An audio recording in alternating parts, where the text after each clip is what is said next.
Good afternoon, everybody. Welcome to Asphalian's webinar from compliance to capability, working with digital and AI-powered tools for regulatory affairs and other quality processes, held as part of the Barcelona Health Innovation Week by BioCat. Before starting, a couple of things to take into consideration. The webinar will last for approximately 50 minutes, and there will be some time for Q&As at the end. In case you have any questions, please submit them in the chat, and we will try to reply them at the end of the webinar. We will also send you the presentation per email as well as the link to the recording shortly. And now it's my pleasure to introduce our speaker today from the Medical Devices Unit, Diego Sanoja. Diego is Medical Device Associate Manager, is a biomedical engineer specialized in EU, FDA, and UK regulations. In today's webinar, he will explore how digitalization, automation, and artificial intelligence are reshaping quality management systems and regulatory affairs across the medical device and IVD lifecycle. Our colleague Marian from the Business Development Department will briefly introduce Asphalian's MedTech services. Marian, please. Thank you, Lydia. Hi, everyone. Thank you so much for joining this very interesting webinar. I'm going to take only a few minutes of your time to let you know who we are. You could pass, Diego, the next one.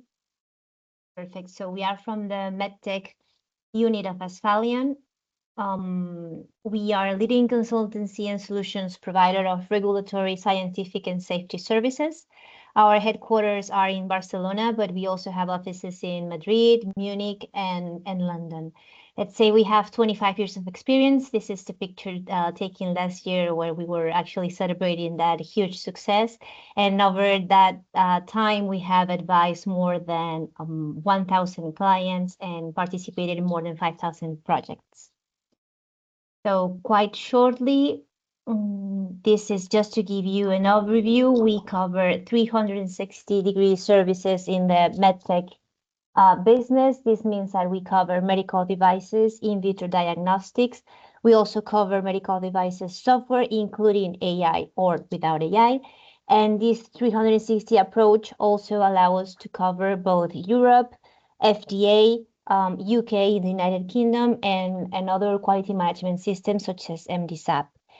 From the services perspective, we cover all the life cycle of the product. This means that we offer services from the pre-market support, so very early stages of the project, feasibility assessment, giving you the strategy that you need to follow in order to accomplish the CE marking of the product. We go through certification, which means that we actually do this technical writing that is necessary to compile the documentation that will be submitted to notified bodies, and afterwards the post-marketing activities, which means that we can also not only plan for this vigilance, but actually conduct those activities in a very digital way that will be explained by my colleague Diego later on. And just finally, the quality management system services in which we can support in developing and implementing. And I will not take more of your time because you're here to listen to Diego, and thank you again for joining. Thank you, Mariam, for that presentation. Hello, everyone. Thank you all for attending today's webinar. Today, the agenda will be the one that you see in this slide. We'll begin exploring different aspects of regulatory affairs and quality processes, always with the focus on digital tools or digital transformation, and also AI-enabled tools that we have seen coming up in the past few years, in the past months, that are really disrupting the way that we work in the field. The agenda is, we'll start with an overall view of digital transformation of QMS and RA. We'll then discuss real-life operations with this type of tools, how it looks like in practice, and realistically, how is something like this implemented in a manufacturer site or in a company. Then we'll do a comparison of different digital platforms for QMS, different ways in which we can automate certain parts of QMS systems for medical devices. Then we'll discuss about UDI, product management. We'll discuss about Euramed and how these interfaces are shaping up this new kind of digital ecosystem for medical devices. And then we'll close with a future outlook, how we see the field evolving over time, what we see that will come in the coming months, and how manufacturers can get ready for this as things are, approaching. And then, as Lydia mentioned, we'll open the floor for some questions and open discussion. So starting with the first point, we'll discuss, digital transformation and how we go from a document-centric compliance to a data-driven, intelligent ecosystem of QMS and regulatory affairs. What does this really mean? I mean, we always hear this kind of buzzwords around digital transformation, about AI, about this kind of tools, but what does it really mean for QMS or for RA? So it basically means moving from one landscape, which is a traditional approach that we have worked for many years, in which we are talking about paper-based SOPs, paper-based records, paper-based technical documentation. And when I say paper-based, we know that most, if not all, manufacturers and companies don't really use paper anymore. Some of them still do. But I'm also, when I say paper-based, I also mean PDF-based or Word-based. There are many new things coming up that are slowly replacing this kind of traditional approaches, even when using PDF documents, Word documents for QMS and for RA. And it also means, the workflows. Apart from the tools, it means how we go from manual document reviews, manual approvals, things that are really separated across departments, and we go to automated workflows, to automation in different processes that we have for quality systems and for regulatory affairs. We also have AI-assisted document generation or searches for different things. We'll see that later. And we have an integrated data ecosystem, which I think is the hardest part with this new array of tools that we see in the field. And the challenge or the task for this is trying to go from a reactive compliance approach. Now in our day-to-day life with QMS and with regulatory affairs, we're always reacting and we're always seeing, what template do I need to fill out? What SOP do I need to read for this?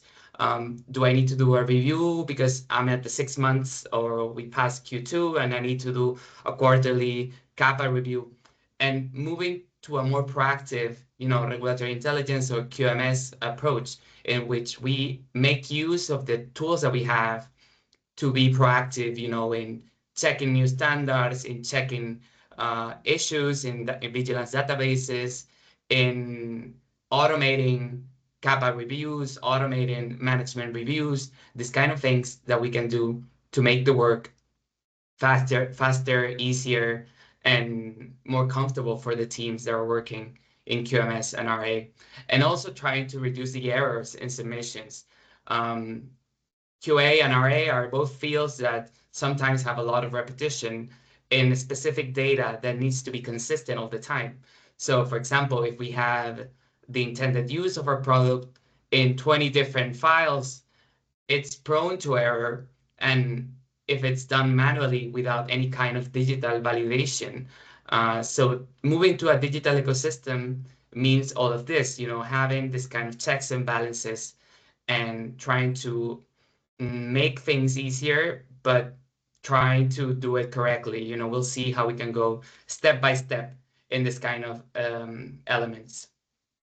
So mostly in terms of digital transformation for QMS and RA, we see 3 different pillars that I believe are the most important right now or the most trendy, so to speak.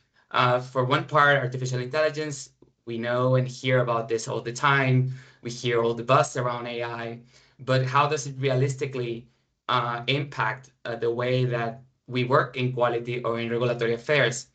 And we'll see about that later, but mostly it's, for things like document formatting, automation of different classifications, predictive analytics, and literature searches, screening of data, of really big bulks of data, trying to reduce the mechanical work that the QA and RA team is doing and trying to let them focus on the high value work that we have for them.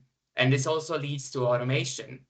With automation, we mean, for example, automating the CAPA process. Instead of having a template for registering a CAPA, we have this kind of workflow in a system that you open a CAPA and it leads to a change control and it leads to an approval, and you get an automatic email and then you can approve it, and it's all a really smooth workflow.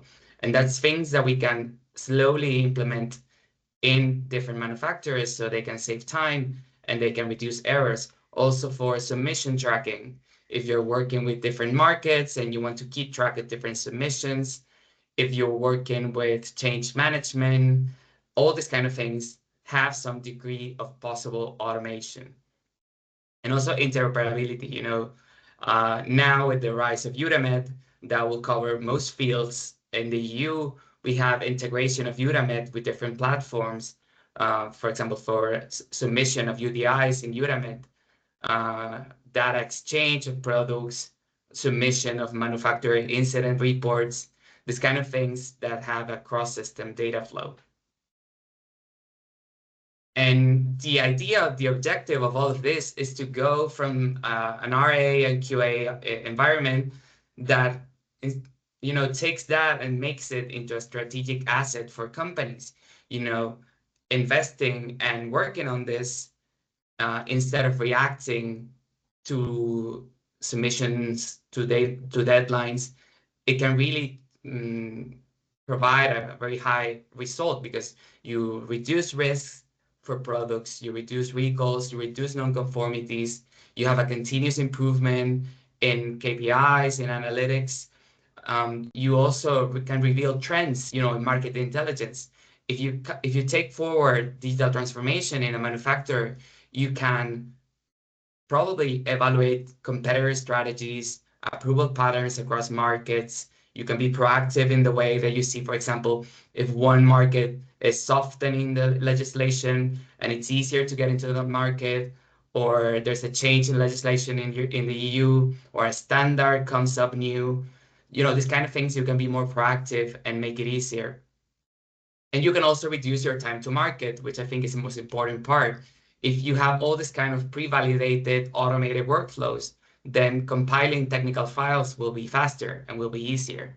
And having your QMS ready for an audit will be faster and it will be easier.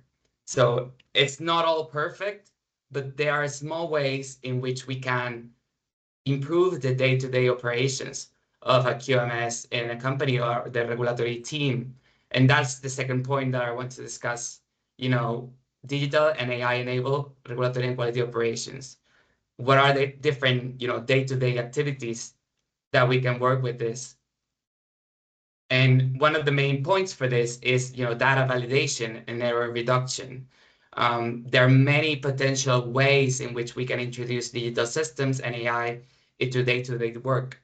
During today's session, there will be some part in which I will discuss about real-life tools that we have right now, and then we will discuss, commercially available tools that you have, and we'll discuss, potential tools or potential things that probably we can do right now, but we don't have, commercial models for this at the moment.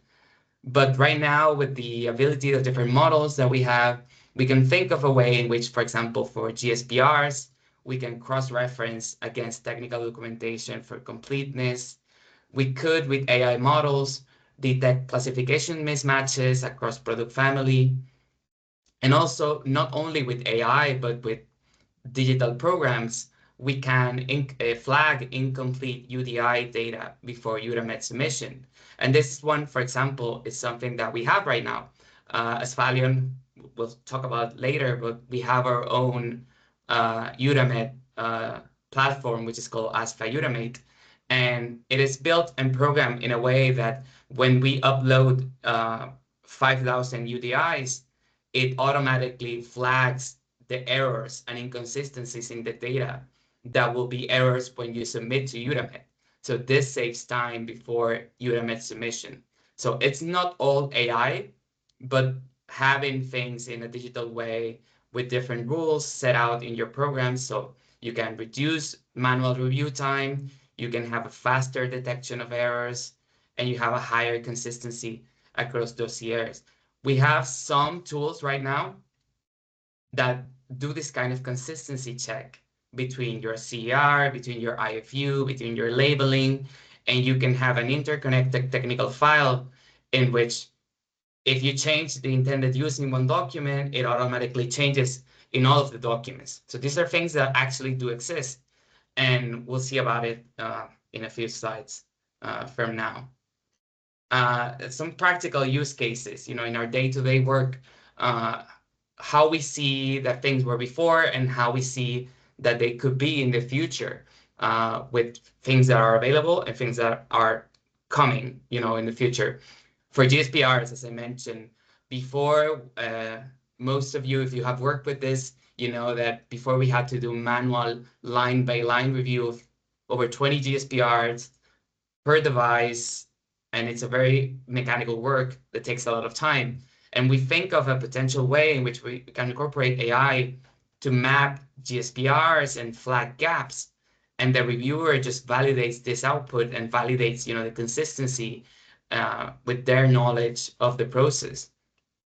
For literature searches, before for clinical evaluation, we used to do manual searches, manual PubMed, Cochrane searches, and we had to manually screen over 100 abstracts trying to see which is relevant for our product. Now we do have real life tools that assist in the systematic review and the literature searches. And we have tools that can pre-screen abstracts and pre-screen what is relevant to your product and have this structure extraction of data to help in the CR writing. For SOPs, I think this is the most simple one, and it's one of the oldest that we have. So before, we had to track changes in Word, manual filing, risk of outdated copies. We may have an obsolete SOP without signature, or we have a version that was not, upgraded, and we didn't sign that SOP. The person that was responsible didn't put it in the archive.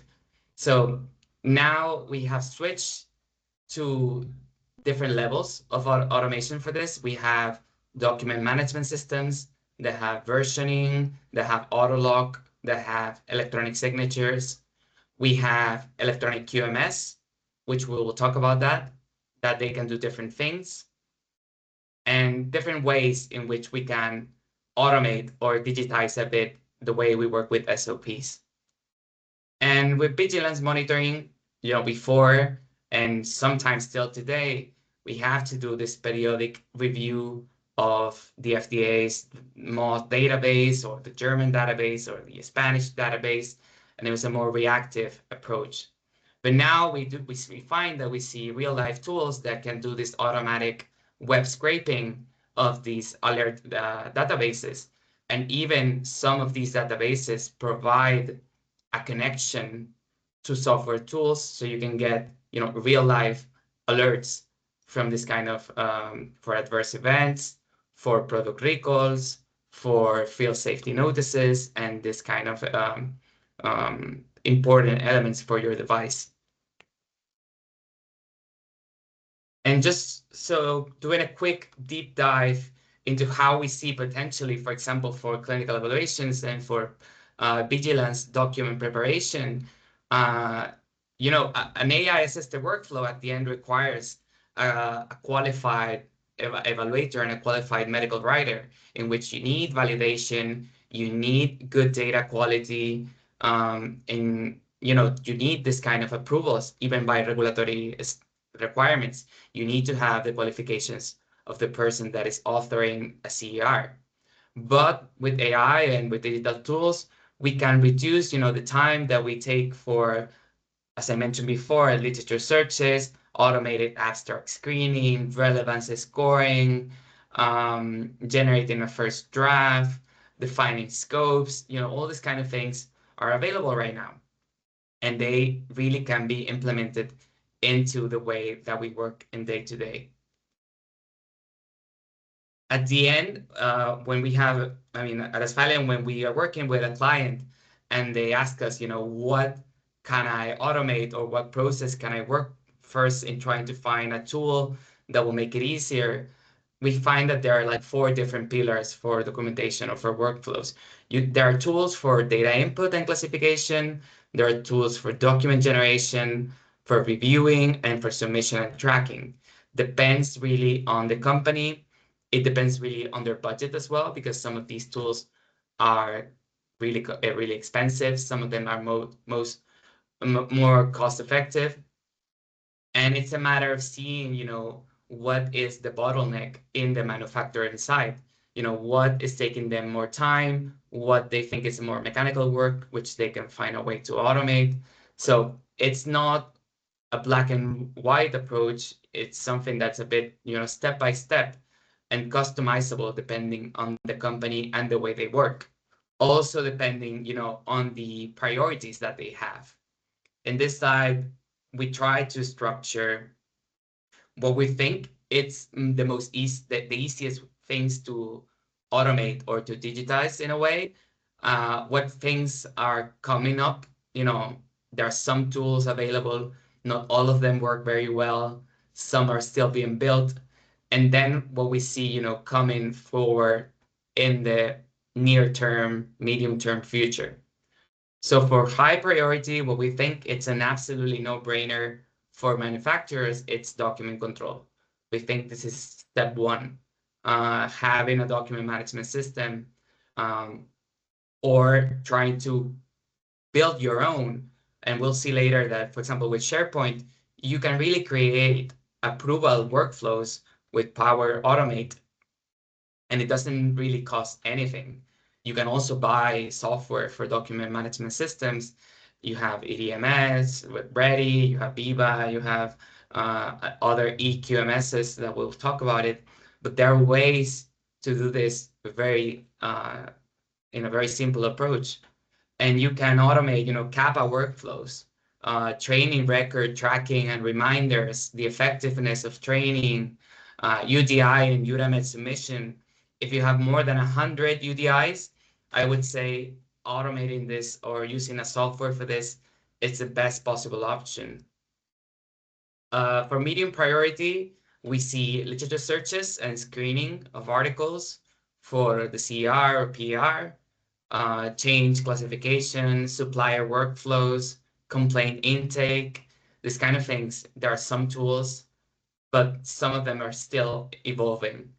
And in the longer term, we see cross-market submission harmonization, automated post-market signal analysis, predictive non-conformity detection, having systems that can track your KPIs or track your kappas, track your non-conformities and predict things or flag them or alert you of things that may be a problem in the future. And having generated documents, this is something that we see more in the future. And in this kind of thing about being proactive for regulatory intelligence, for example, Asphalion also has their own tool, which is Asphal Alerts. And here we do this kind of thing. We try to be on top of standard updates, regulatory changes across market, and having this kind of impact analysis before, at the moment that it happens or as fast as possible. And when looking at different tools for regulatory intelligence, so we can start with regulatory intelligence, what we recommend is to find tools that can cover all the markets that are needed, that they have a very fast update frequency, that you can filter by different devices or product type. Some of them have AI capabilities, some of them do not, and this kind of audit trail. At the end, as a manufacturer of medical devices, you know that most of the systems, if not all of the systems that you use, need to be validated. You need to have your IQ, OQ, PQ testing, or other kinds of testing before you can use it. So it's also important to have this kind of audit trail in the tools that you're going to use. And, talking about digital power platforms that we find in the field, the landscape is very, very broad. And we have things that are intended for startups, and we have things that are intended for medium companies, and software that's intended for very large enterprises. So the prices all really depend and on the number of users, on the if it's subscription based, if it's a cloud service, if it's an on-premise service, and also on what they do. So for example, here in this slide, we see that electronic QMS, we have different tools. I put here some of the most well-known one. We have Master Control, we have Greenlight Guru, we have Qualio, we have ADQ Reliance, we have SciLife. For regulatory intelligence and RIMS, we have BIBA, we have ASFA alerts for regulatory intelligence, we have RIMSys, and IQVIA's RIM, we have clinical evaluation, and we have here that at the moment from our research and working with our clients, we see that mostly the only thing that is automated right now is literature searches. For UDI and Utamed, we have our own, which is ASFA Utamate. It's not a software that you buy and install, and we think that's the strong property of our software is that it's a service approach. You know, if you have more than 100 UDIs, you just submit them through ASFA Utamate, and it's an automatic connection with Utamed. And it's a way to digitize submissions of UDI through Utamed. For document automation, we have other tools such as Meddevo, MedRegApp, and for PMS and vigilance, we have our own, which is ASFA Search, and we have some other ones which you can find in this slide. And yeah, we want to be very transparent, you know, working with this.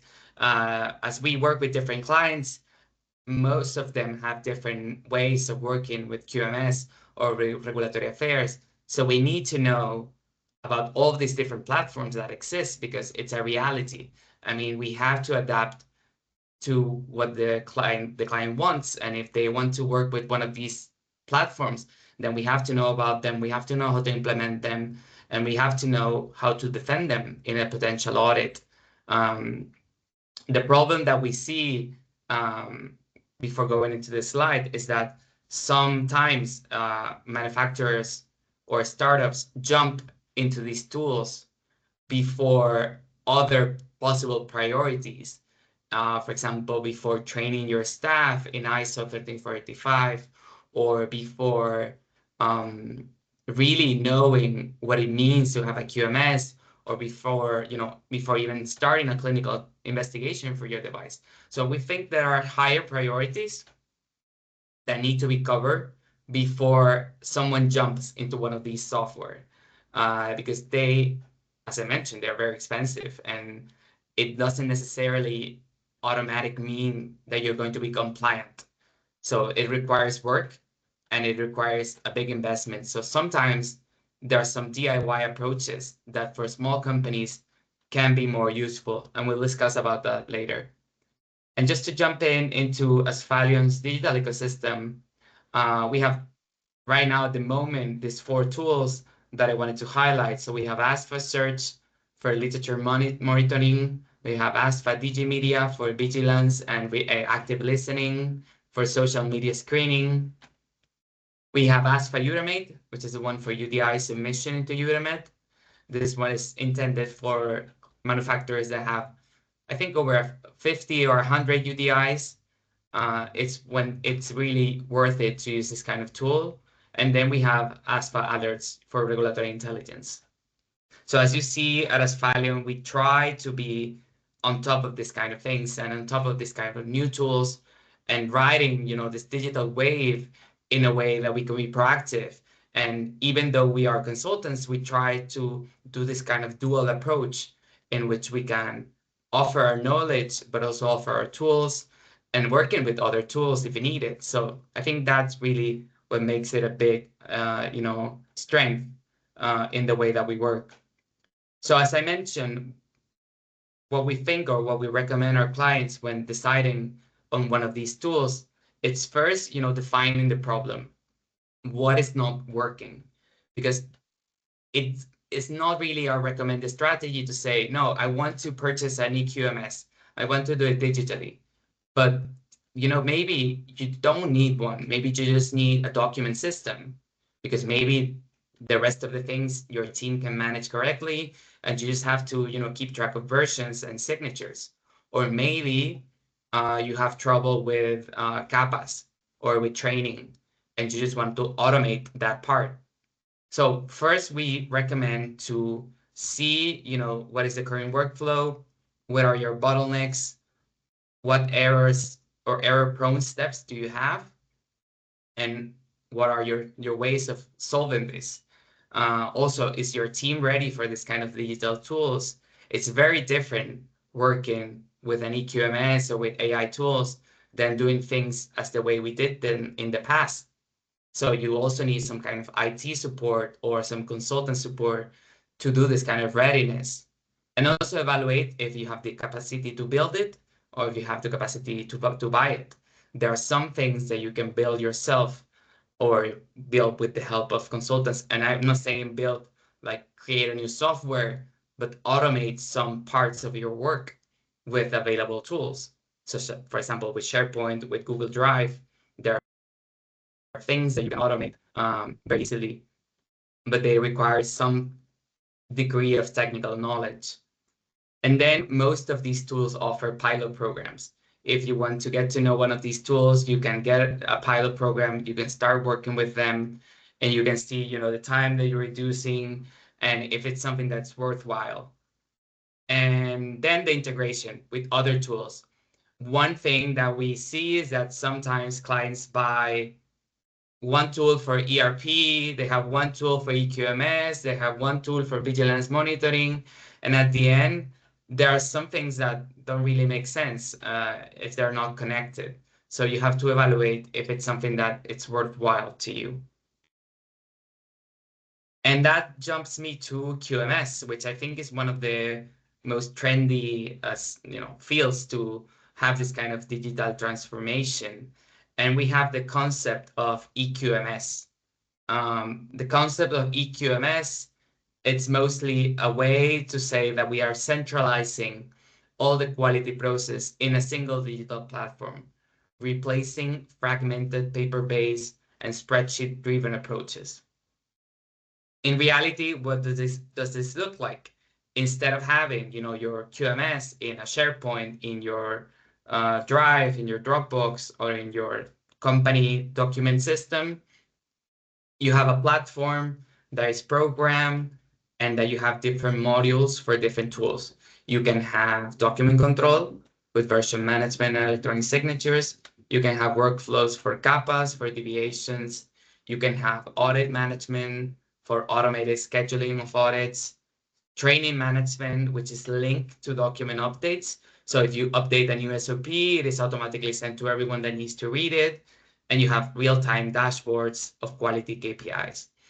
And it has a lot of benefits. You can reduce time to compliance. You can ensure audit readiness at all times. It eliminates paper-based inefficiencies, facilitates remote audits. So it has a lot of benefits. But you have to be sure that your team is ready for this kind of tool and that you do the proper training and transition to this kind of tool. Because one of the things we see is that a client may have this kind of electronic QMS, but maybe their vigilance team or their complaints team keeps an Excel sheet for other things. And that's not really, useful, or it doesn't really make use of the tool completely. So it doesn't really eliminate all the inefficiencies that you can have. So that is why for EQMS, we try to be very pragmatic in Asphalion. We see that it's a tool that can have very good benefits, but we see it as something that can be implemented at a later stage. If we have a startup that's less than 10 people, 15 people, they still haven't gotten the CE mark yet. They still haven't gotten the clinical investigation done. We don't really recommend an EQMS. It's not worth it at this point in time. You can automate certain things. We'll see that later. But it's not really worth it to do this kind of investment at this point. We see it more as a way to improve efficiency when the company is commercializing the product. You have things already certified, you have things already built, and you can do this kind of a slow transition because it takes like 6 to 12 months to go to an EQMS. So it's something to take into account when evaluating these kind of tools. The modules that we have usually are the six modules that you see here.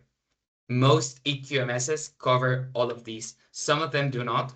Some of them only cover some of them. Some of them cover more because some of them offer like add-ons or plugins or different, new modules. So you have to evaluate, we have some of them don't do supplier, or some of them don't have incorporated training. So it's something that you have to assess depending on the supplier and the cost.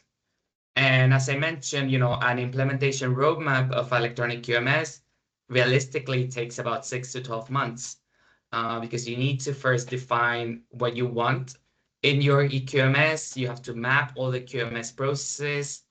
You have to start selecting vendors. You have to evaluate them. If you're working with a consultant like Asphalion, we can do this for you as well. And we can present you with all these different options that we have for EQMS and what we think is going to be best at your moment in time. And this migration of the SOPs, of the libraries, of obsolete materials, all these things are very important. And before using it, you have to validate it. You have to do this kind of IQ, OQ, PQ validation, and it needs to be ready before you can start using it. And then you can do a full rollout, you can optimize it, you can do a go live, and then you can start, working on this. So it takes a while. It's not automatic, and it takes a real, first investment in efforts, in time. It's very time consuming, it's very intensive. So at the beginning, it's something that can be very daunting, but later is when you will see the benefits of it. And we have different strategies for digital QMS. We have cloud EQMS. For example, we have Greenlight Guru, we have SciLife. They're mostly for medium companies or small companies. Some of them have emerging or AI technologies, and they have a faster scale up. We have enterprise EQMS, such as Master Control, which are more enterprise grade. They're bigger, they're more expensive, and they have a more support and are mostly on-premise. And we have some hybrid or modular approaches. We have Qualio, we have Meddevo, we have other tools that we can stitch together. And you pay it per module, and it's a more selective expansion, depending on the needs of the company, depending on the requirements that each manufacturer has. We also have, we can start with a lean QMS that we call it. With other tools, we have Formwork, we have MedQDoc, we have CogniDocs. These are more easier tools that are more cost effective than the others. But they can be a bit tricky because they don't have support, from the suppliers themselves. So you need either someone, or it can be a consultant such as Asphalion or someone else that can help you, implement this and do this transition, because they don't offer it. There are some mid-markets and then the enterprise ones. And one very important thing I want to highlight is, the vendor lock-in. That's something we always warn our clients, is some of these softwares lock you in. And this means that you don't have your PDFs or your Word documents that you can extract. Some of them do, but some of them, you have to integrate them into the platform. So if you want to take them out, it's really, really painful and really difficult because you cannot just extract all the PDFs and then you stop the subscription. So it's something to take into account when selecting any QMS to work with. And that's where we go to a DIY approach. That is the way that we sometimes recommend startups or new clients.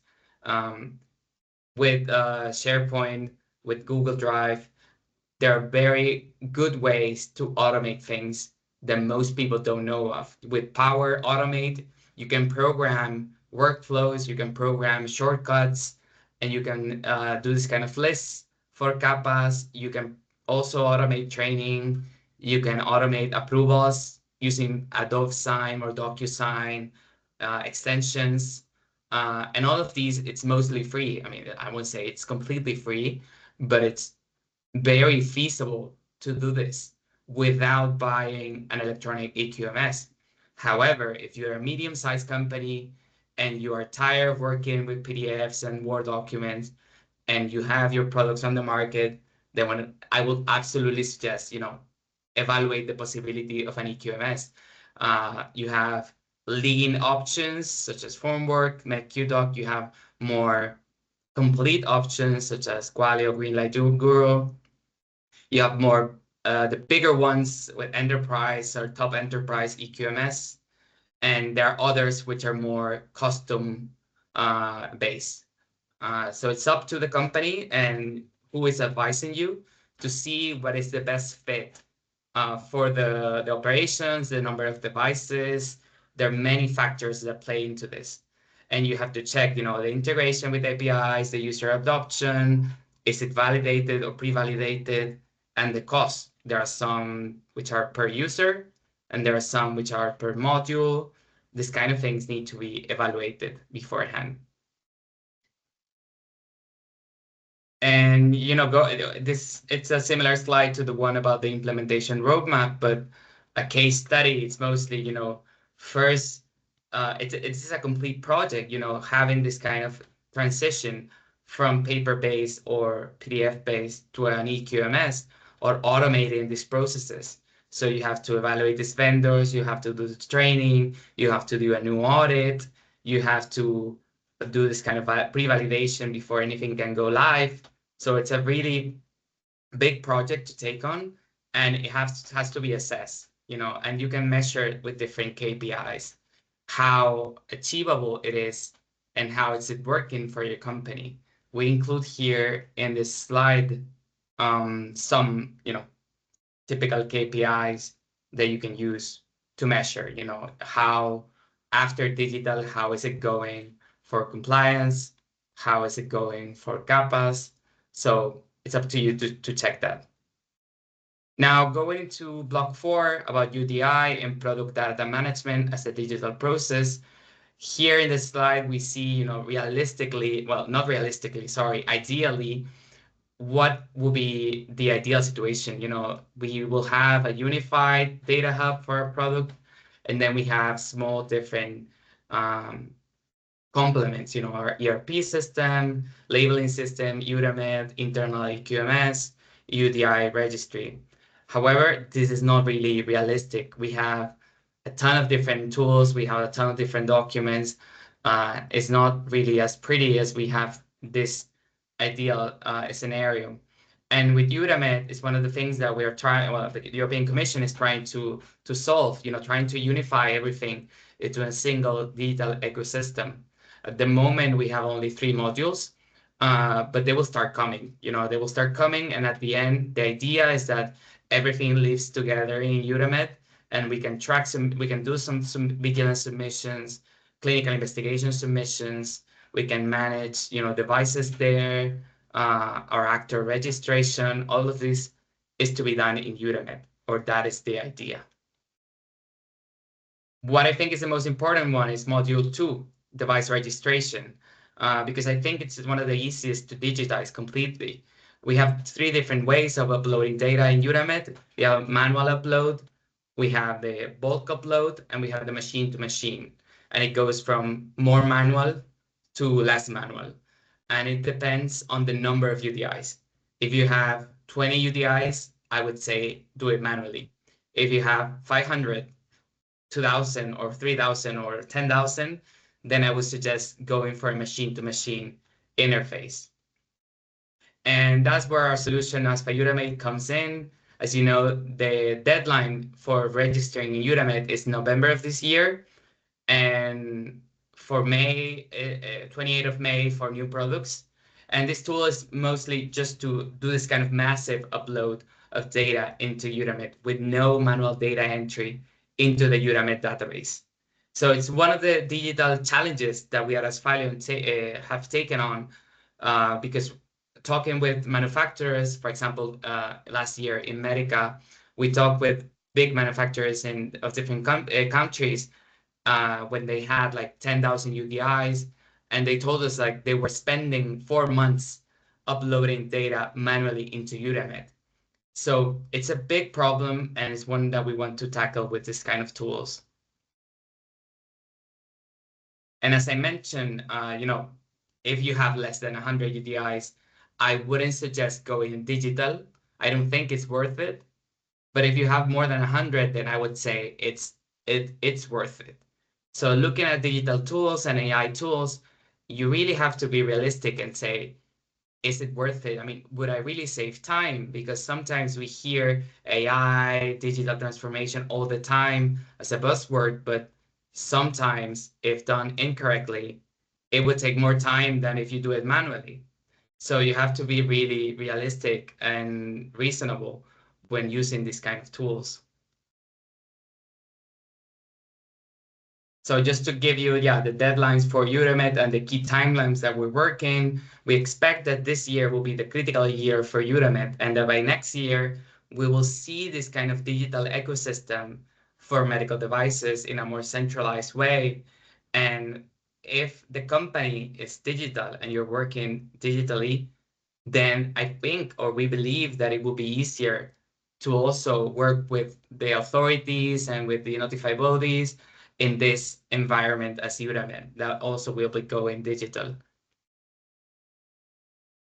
And now we've closed with future outlook, or block 5, and how we see, after talking about all of these scenarios, all of these tools, all the different options that we have, it's very big, it's very confusing. We have different functions, we have different capabilities. How do we see things going forward? So these are 4 pillars that we as Asphalion think is going to shape, beyond 2026, what is AI and digitalization for QMS and RA. We see that generative AI for medical writing and regulatory writing, it's something that's here. It will be polished as time goes on. It will get better. So we have to adapt to it, and we have to work with it to see how we can make use of it in the best way possible. We see that the predictive compliance will be a big, topic going forward when we anticipate regulatory risk and non-conformities before they happen, looking at trends, looking at KPIs, looking at objectives.